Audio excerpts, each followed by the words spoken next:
London of 1855 was a far cry from the muddy village that rose from the forks of the Thames River just 25 years earlier. Thanks to the vision and pioneering spirit of men like John Graves Simcoe and Thomas Talbot, New London, as it was first called, could do its British namesake proud. The city boasted a railway to Hamilton and Windsor, a popular farmers market, and a population of 12,000. The next 150 years would change the downtown skyline with impressive skyscrapers, while farmers' fields would give way to neighborly subdivisions. Modern methods of transportation by land and air would link London to the entire world, and the city's population would grow to more than 340,000. But Londoners still take time to remember their community's roots, and you can always walk through the Victorian landscape of the downtown, just as Londoners did back in 1855.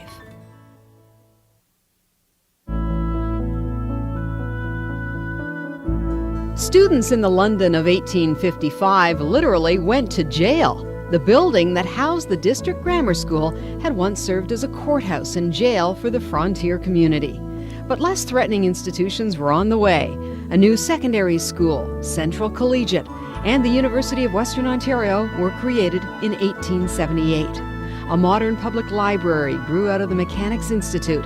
In the 1960s, Fanshawe College was opened by Ontario Premier John Robarts. But the growth of London's educational institutions is more than the construction of buildings and the exploration of new teaching methods. It is the sharing of ideas, the creation of partnerships, and the connecting of London to the world. And it is also about the expansion of young minds, just as it was at the London District Grammar School back in 1855.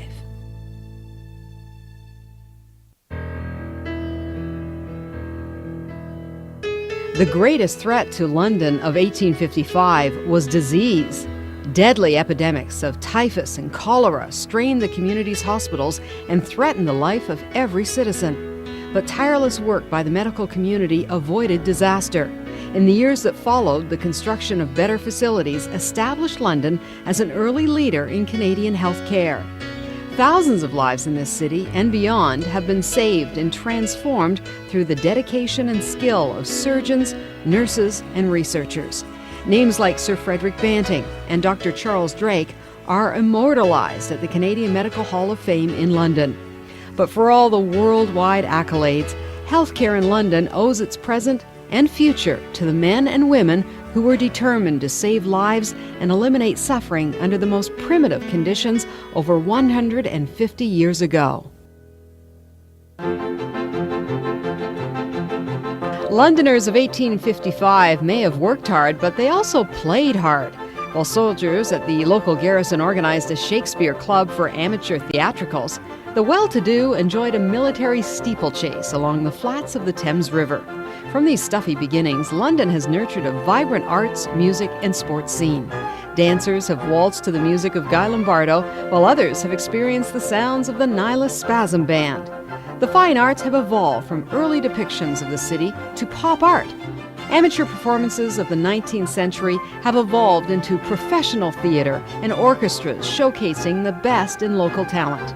London is home to North America's oldest ballpark and the John Labatt Centre, where the London Knights draw record crowds.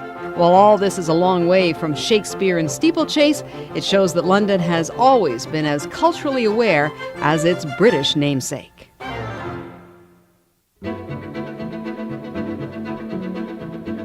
Stoves, biscuits, and beer were just a few of the things manufactured in London of 1855. The men who owned the factories that produced these products had arrived in Canada as humble immigrants. They had prospered by taking pride in their products, their workers, and their community.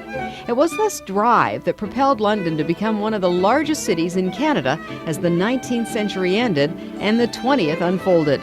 Members of London's Business Hall of Fame are citizens who have not only improved their own lives, but those of others through public and private works.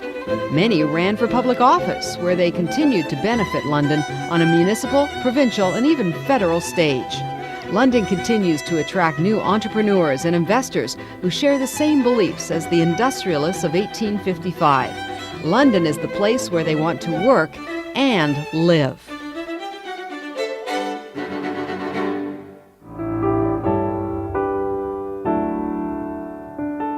years before achieving city status in 1855, the railway arrived in London. By the time of Confederation in 1867, it was the most westerly city in Canada. London was one of the first cities in Canada to be wired for hydroelectricity and the second to have both a private radio and television station. In 1957, it was one of the first communities to be linked to the 401 highway. A century after becoming a city, London's population peaked over 100,000. A little over a decade later, it passed the 200,000 mark. In 1961, John Robarts became Premier of Ontario, followed by another Londoner, David Peterson, in 1985.